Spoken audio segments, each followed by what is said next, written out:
If you're looking for love, Jewish matchmaker and dating coach Judith Gottesman would be happy to help. She provides personalized coaching and matching for adults of all ages. Buy her 2 books, Your Soulmate Awaits and The Lost Art of Dating. She was just featured in an article on dating after 60 in the Forward. Go to her website for more info to see her press, dating tips and horror stories, videos, and read testimonials. Soulmatesunlimited.com. That's soulmatesunlimited.com. Enjoy the podcast.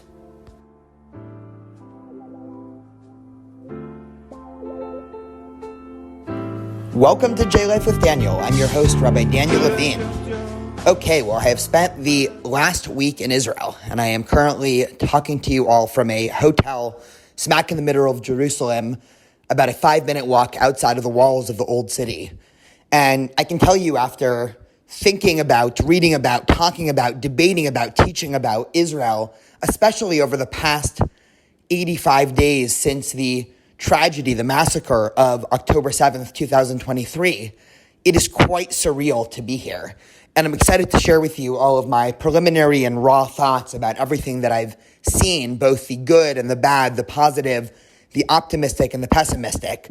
I'm sure I'll have more time to develop these thoughts, to process this. One of the ways in which I was speaking to a friend about just witnessing the entire society here and all the examples that we're going to run through is that on a personal level, I feel like since October 7th, because of my job, because of my constant need to be talking about and teaching about and helping students and helping community members truly process the traumas of what happened and the aftermath and the data and the facts and the wider debate about the war and everything that everybody who follows either my podcast or my teaching or just talks to me consistently knows that I talk about, I built up some armor.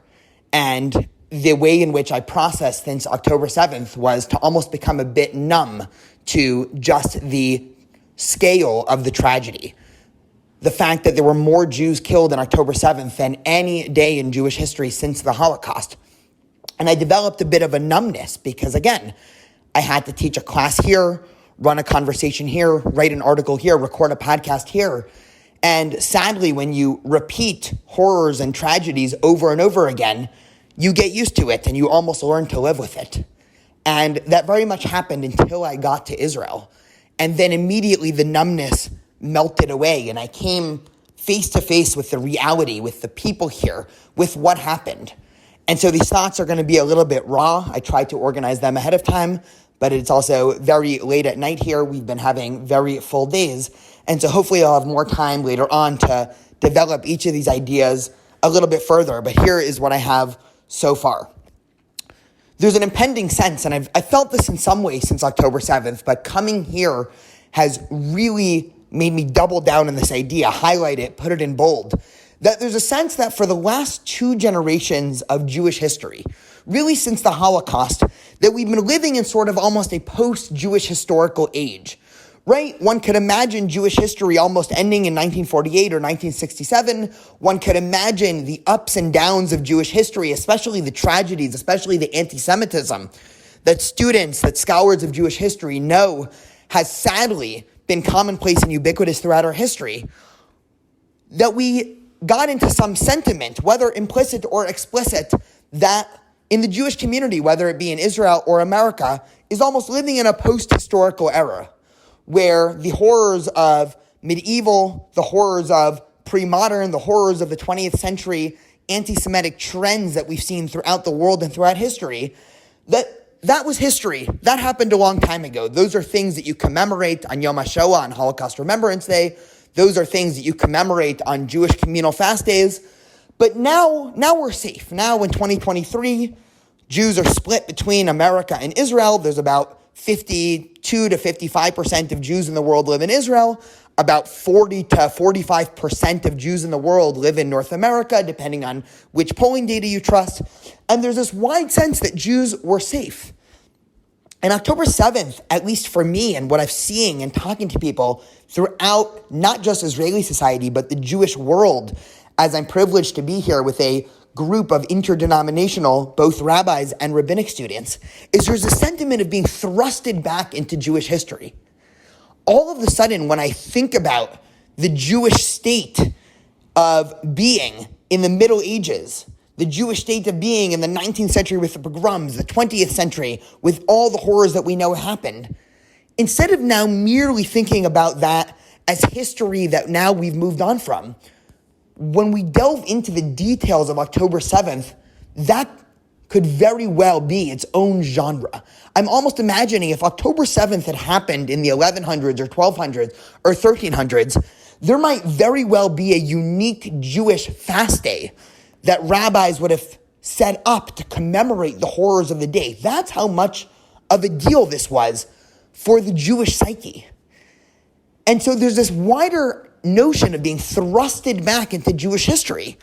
And I think if you are a part of the Jewish community, whether you're a big part of the Jewish community, whether you're not Jewish and just interested on the internal mechanics of the Jewish community, this is going to be a inflection point when we look back in the Jewish history books.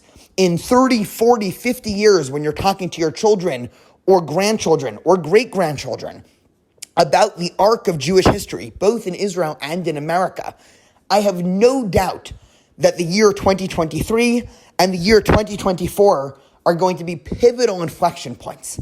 What exactly they'll inflect and change into, I have some guesses. I'm happy to run through some hypotheses. I'm sure my podcast will be full of many conversations with people who are thinking about this later on. But we know that the Israel that existed before October 7th is not going to be the Israel that existed after. The American Jewish community, the diasporic Jewish community that existed before October 7th is not going to be the same diasporic Jewish community we saw after October 7th. You know, even just thinking about this from a personal perspective, I landed in Israel last Thursday into the airport in Lod. It's a city a couple miles away from Tel Aviv. And immediately the first thing that happened to us when stepping off the plane is a red alert, or a Tzeva Adom as they call it in Israel, went off. And what that means is Hamas was indiscriminately shooting rockets into, of course, civilian areas in Lod. They were aiming at the airport. And so rather than get off the plane after a 14-hour flight and run to the bathroom, maybe brush my teeth, I crammed in with a group of hundreds of other people that just got off the flight into a bomb shelter where we stayed for about 20, 25 minutes with, again, very little idea of what was going on. People had different apps. People were texting people. And then all of a sudden, only when it was clear did we resume our normal lives. I experienced one other siren, and I'll talk a little bit more about our trip to the south. I had the privilege of going to Kfar Aza, one of the kibbutzim, quite a liberal kibbutz, by the way. This was a peace-loving kibbutz that I'll talk about in a few minutes. But we had a siren also go off, and again, instead of going to lunch, as we should have, we ended up cramming again into a bomb shelter with dozens of other people waiting there for 15 minutes until getting the go-ahead. This is the normal situation. This was considered normal in Israel before October 7th in many southern communities. Living side by side with Hamas, a group in which I've spent a lot of time on the podcast going into their ideology before. And I don't think Israel is going to tolerate this any longer. Israel after October 7th is not the same Israel before October 7th. No longer, I think, will majority of the Jewish world stand by while simply letting people lob rockets at our civilians, letting people come into our neighborhoods indiscriminately attacking civilians. And again, this is a new iteration in the course of Jewish history, in the course of Zionist thought. We heard stories. Again, the stories of heroicism are what is striking me the most, right? When we talk about tragedies in Jewish history, whether they be ancient, medieval, pogroms in Eastern Europe, the Holocaust, almost all of the stories present the Jews as victims. Because of course the Jews were victims, and in October 7th, sure, the Jews were victims again.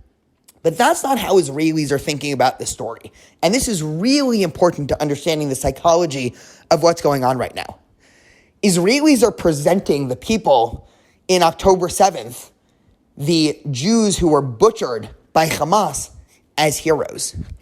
Because as the stories are coming out, as we're talking to more and more people that have family, that have friends, people who were even themselves present either at the Nova Festival or any of these various kibbutzim, is a story of heroic bravery. We heard the story of a grandfather who immediately left his house in Tel Aviv, grabbed a handgun. This person was in his late 60s, and drove all the way down to the south in an attempt to rescue his grandchildren and children who were under siege by Hamas terrorists. And this old man, right, this grandfather, neutralized 4 terrorists on the way to successfully rescuing his great-grandchildren who were hiding in a safe room. These were children being afraid of Hamas terrorists. We heard a story of a Magen David Adom, the Israeli National Ambulance Service driver, who, again, on October 7th, as they started getting calls, he wasn't on duty, but he immediately took his ambulance and started driving south, again, towards all of the chaos, towards all of the bloodshed. And he was immediately got into a firefight with Hamas terrorists, again, while he was in the ambulance. The ambulance lights were on, and of course, he was shot through the windshield and killed while in his ambulance, showing, again, the sadism of Hamas. But on the other hand, showing the bravery of this brave man, a father of 3 kids, who said, I'm not going to sit idly by. I'm not going to present myself as a victim. I'm going to act. No longer are the Jews, right? This was the whole Zionist philosophy. No longer are the Jews going to be a subject, going to be a subject that wider forces act upon it, but Jews are going to stand up for ourselves.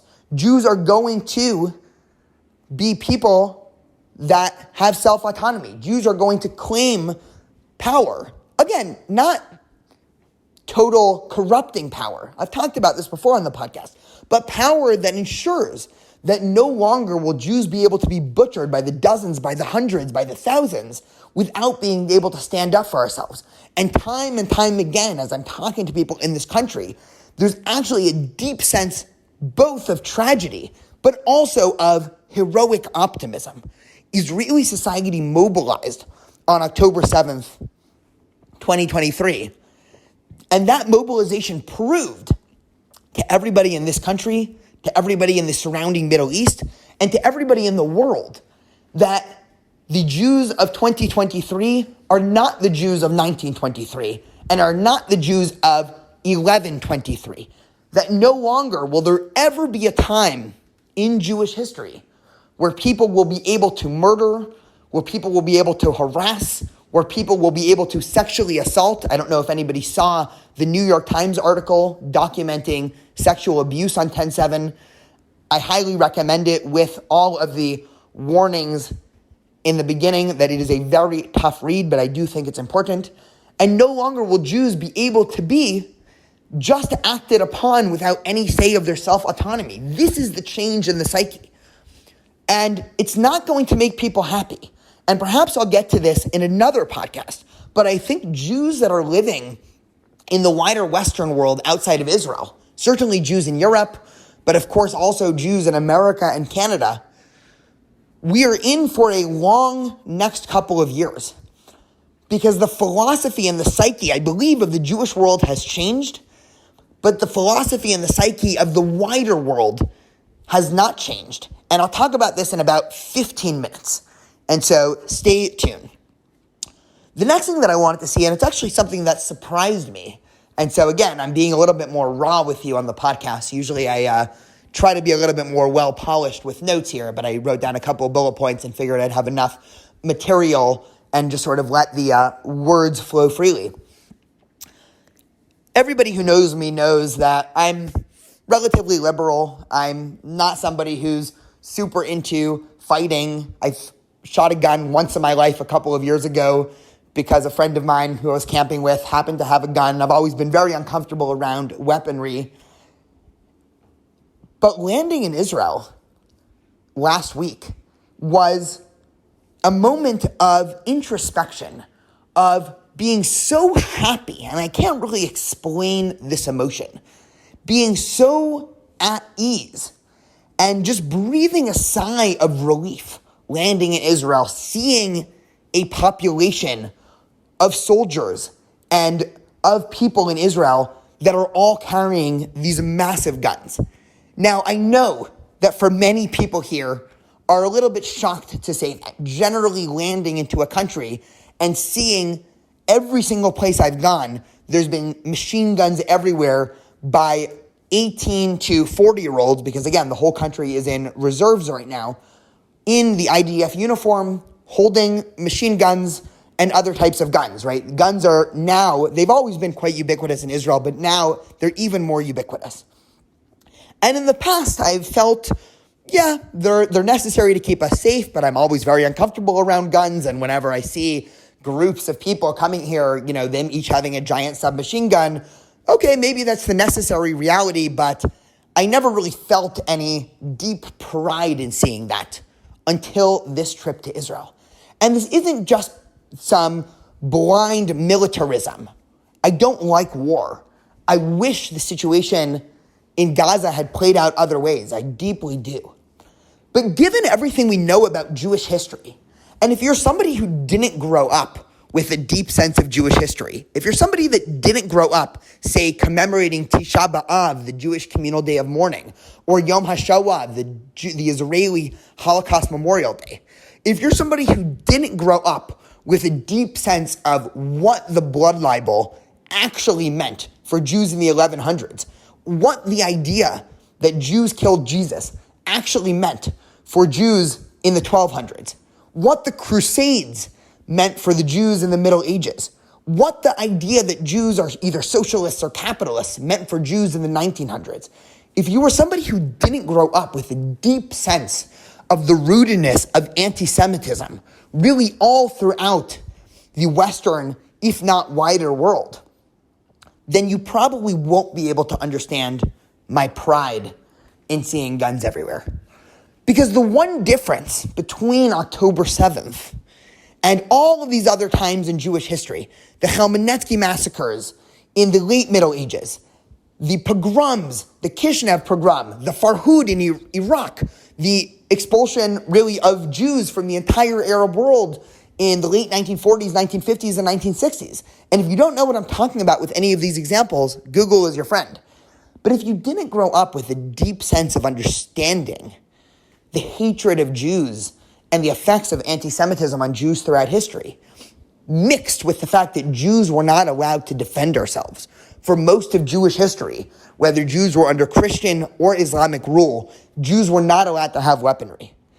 In many situations in Europe, in the 1900s, Jews were not allowed to have weaponry. For most of Jewish history, Jews were simply expected to be bullied.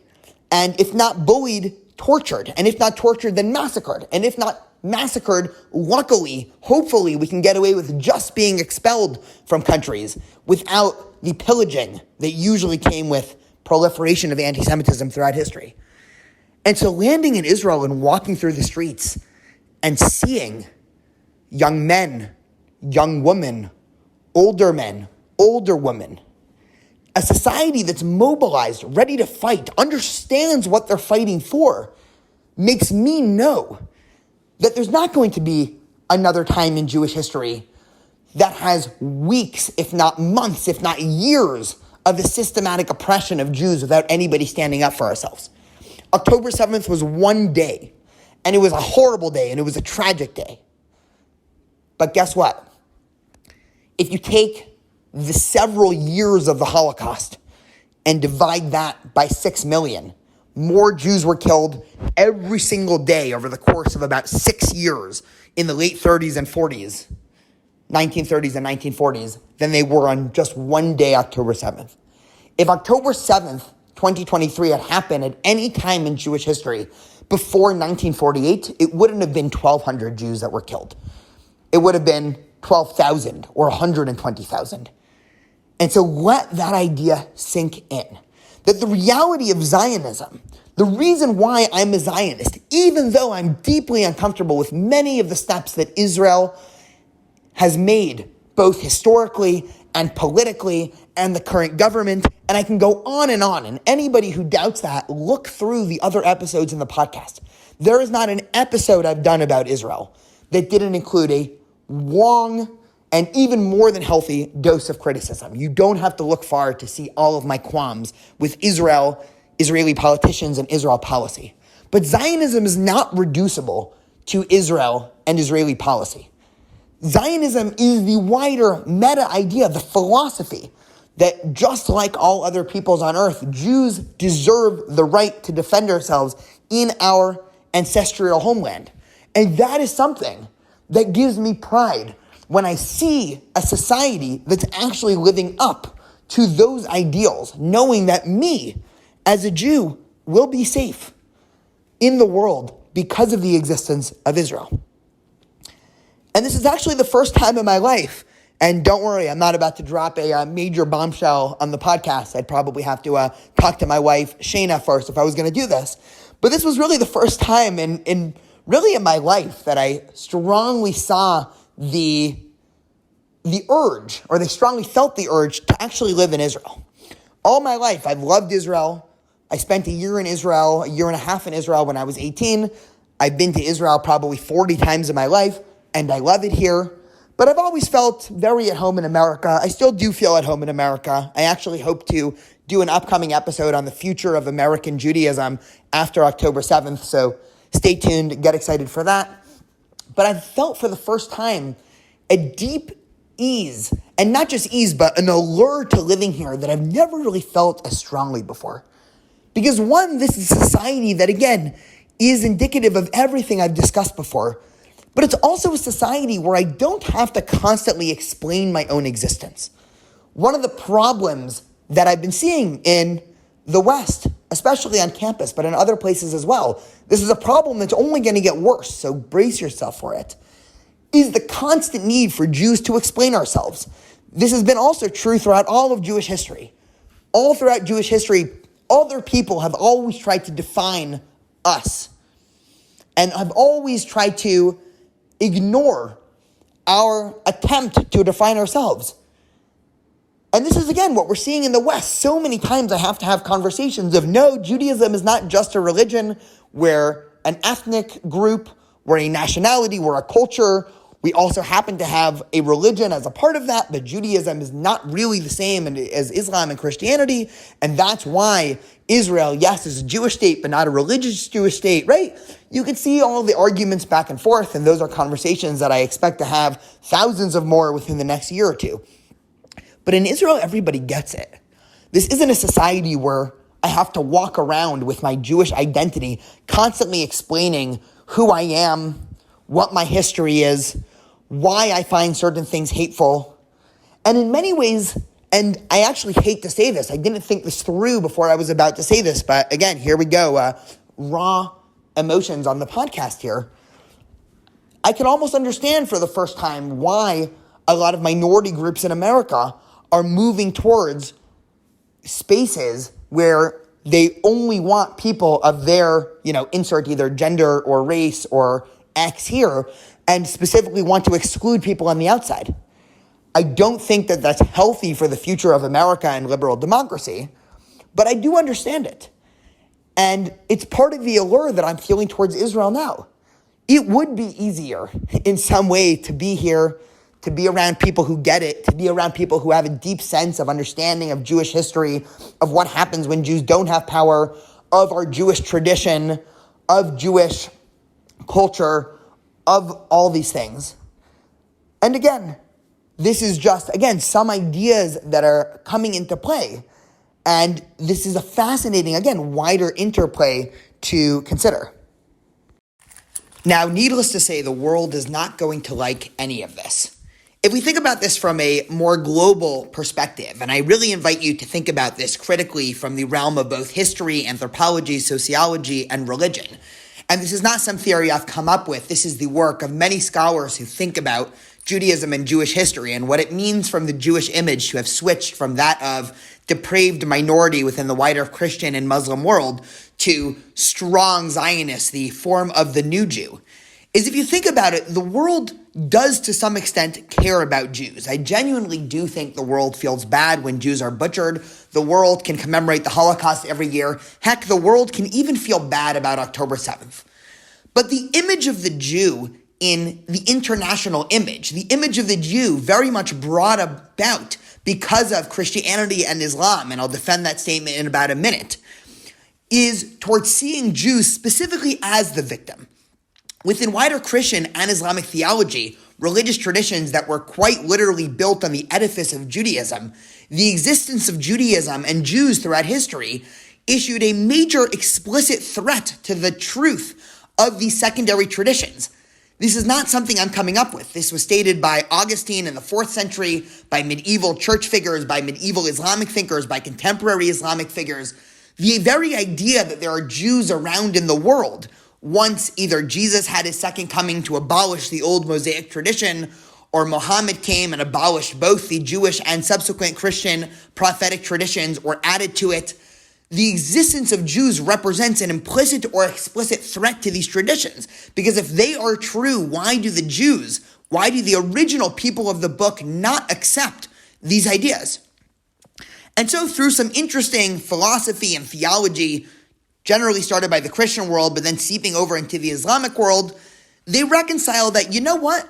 Perhaps the reason why the Jews are kept around, specifically the Jews were kept around without power in the much wider hegemonic and powerful Christian empire, is because this is actually their punishment. The Jews get to exist, but the Jews specifically get to exist in a sad, in a tortured state. The Jews get to exist as the universal bullied, that the Jews will forever be the victims. And that is specifically the truth claim of Christianity or Islam, is because specifically the Jews, who were the people who should have accepted these new traditions but didn't, so they'll be kept around for all of eternity in a secondary class, in a tortured status, in one where they have no power. The question of Jewish strength and Jewish autonomy, and yes, Zionism, is one that is contrary to the entire Western Christian and the entire Islamic image of the Jews. Jews are not supposed to be powerful. Jews are supposed to be at the whims of the Catholic Church. Jews are not supposed to be powerful. Jews are supposed to be dhimmis, second-class citizens in the Islamic world, where no matter what, whether we're talking about 8th century Baghdad, 12th century Egypt, 18th century Turkey, 20th century Iran, Jews living all throughout the Muslim world were allowed to exist. They even had a certain amount of rights and protections, but only as second-class citizens, only as dhimmis, only as people that knew that they couldn't practice Judaism outside, that the synagogues were not allowed to be as tall as churches, that Jews oftentimes at differing times in different countries would have to wear things to signify that they have the lower status of Jew. So the world can tolerate Jews when we're in a situation of second-class sadistry. But all of a sudden, in the last 70 years of Zionism, of Jewish autonomy, of Jewish strength, this is why you see the world freaking out, because we do not fit into the neatly defined categories that the rest of the world wants to give upon the Jew. And this is the wider ideological fight that I think we are coming into after 2023, after, again, the Jewish people have gone through an additional iteration in our wider history. Now, make no mistake, 2023 will be an inflection point, as I said before. And I think the parts of the Jewish community that decide that in this moment they're not going to be with the plurality, with the majority of the Jewish community standing up for our own self-autonomy and protection, I predict within 2 generations or 3 generations, they will all have assimilated out and left the Jewish community. And no, I don't think I'm being hyperbolic. There's only so long that bland universalism can survive in the wake of a particularistic identity that is constantly under attack. And perhaps the most refreshing thing to see in Israel, and this will be a nice idea to conclude by, is the sheer unity that is ubiquitous throughout this country. If you've been following my podcast for the last 2 years, the last 2 years of Israel's politics has been the most divisive that Israel has ever seen. I recorded a podcast less than a year ago where I quoted that Israeli polls were polling at 50% of the country being nervous at a civil war happening within the next couple of years. This was not an overstatement.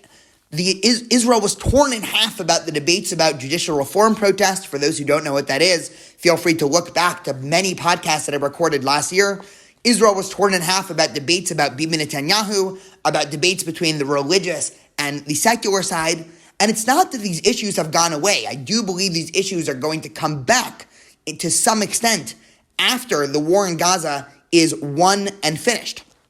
But these issues are no longer tearing apart the fabric of the country. Israeli society is completely unified, secular and religious. We talk to people from the Haredi, the ultra-Orthodox sector, that have been doing everything they can, even though ideologically they don't go to the army, everything they can to help the country. We talk to people from the left-wing sector who just months ago were organizing all of their energy in anti-governmental protests, all of a sudden now helping the Israeli government, helping the IDF conduct its crucial war in Gaza. I talked to a Jewish teenager from Costa Rica, a person who had never been in Israel before. I bumped into him at a shawarma shop in Tel Aviv last week, and I saw him sitting alone, so I sat next to him and asked him, right, this is not a time for general tourism in Israel. I was able to tell that he was clearly not Israeli from the way that he was talking when he ordered. And so I sat down and I asked him how he ended up in Israel. And he said that he's never been to Israel. He grew up with a slight Jewish identity, but not particularly religious, not particularly knowledgeable. But as soon as October 7th happened, he started receiving anti-Semitic comments from his classmates in Costa Rica. Now, note this. This was a guy, according to his own testimony to me, he never said anything about Israel. People just happened to know that he was Jewish, and he was still receiving anti-Israel, but really anti-Semitic statements and jeers from his classmates. And so what did he do? Rather than sit there as a meek victim and talk about it and complain about it, he decided to get on a plane and come to the south of Israel and help volunteer in the fields to pick avocados and potatoes that the normal workers have fled the country. And so therefore he can help out the wider Jewish people. We talked to an Israeli Arab, a Palestinian, named Mohammed Darwasha, whose own nephew was an ambulance driver, who, again, it's important to note that during the October 7th massacre, Hamas was killing everybody. Babies, elderly, men, women, civilian soldiers, Jews, the Druze, Christians, and also Muslims. And so Mohammed Darwasha's nephew was an ambulance driver who also risked his life to help save fellow Israelis, and he was also gunned down by Hamas. And we talked to other people from the Israeli Arab, the Palestinian sector that are living here, and they're also talking about a newfound identity of identifying with this country against what they now see to be threats, not just against the Jews in the Middle East, but against the very idea of liberal democracy, whether or not it exists in Israel or around the world. The last image that I just want to end off with, as I was walking through Kfar Aza, one of the kibbutzim that was hit particularly hard, and again, this was a kibbutz where babies were massacred, where bodies were burned whole, where parents were tortured in front of their children. This is all well documented. If this is shocking you, please take some time to do some research. Sadly, the videos are online. If the videos are too emotionally gut-wrenching for you, all of the accounts are online. You can read them. It's really worth it to take the time to understand this Nazi-like horrors that Hamas inflicted on Israel on October 7th. But we started to see Sukkot. Now again, if you remember, October 7th was Simchat Torah. This is traditionally the end of the Sukkot holiday. And so it's almost like these kibbutzim have been frozen in time for the last 85 days, still with the existence of Sukkot. It's almost as if the holiday never ended. But if we think about what the sukkah represents, right, if we think back to the values of our tradition, a sukkah has a dualistic meaning. There's no more particularistic of a Jewish symbol than a sukkah. And Sukkot in general is a very strange holiday. We shake around the lulav and etrog, what looks like a giant asparagus and a lemon. We live in little huts outside, right? This is probably, from a ritualistic point of view, the weirdest holiday that Jews have. Yet the entire imagery of a sukkah is one that is outside and open to everybody. And the values, the idea of Sukkot is that of hospitality, that of universalism. And so Judaism constantly has this dialectic between particularism and universalism, and Israel and Zionism are the same way. I strongly believe that Judaism and the Jewish people have a universal mission to bring to the world. We stand for positive values. We stand for the equality of life. We stand for the dignity of life. We stand for the idea that all peoples are equal and deserving of respect. But yet, if we focus too much on the universalism and not the particularism, we lose the unique strategies that our people and our religious tradition have come up with over thousands of years to perpetuate these ideas. And so leaving Kfar Aza, talking to the residents there who either experienced or witnessed unspeakable tragedies, and seeing the sukkah reminded me of this eternal symbol of hope. The people of Israel are strong. I've seen it firsthand. This is not a society that's in mourning. This is a society that is ready to enter into the post-2023 Israel with their head up, with strength, and with unity. And I believe that given that the majority of my listeners here are American Jews, if American Judaism or if subsets of American Jews are not willing to wake up and answer the call at this moment, I sadly feel like Jewish tradition, the wonderful ship of Jewish tradition that has encountered many tides over the tumultuous multi-thousand-year history, will be left behind.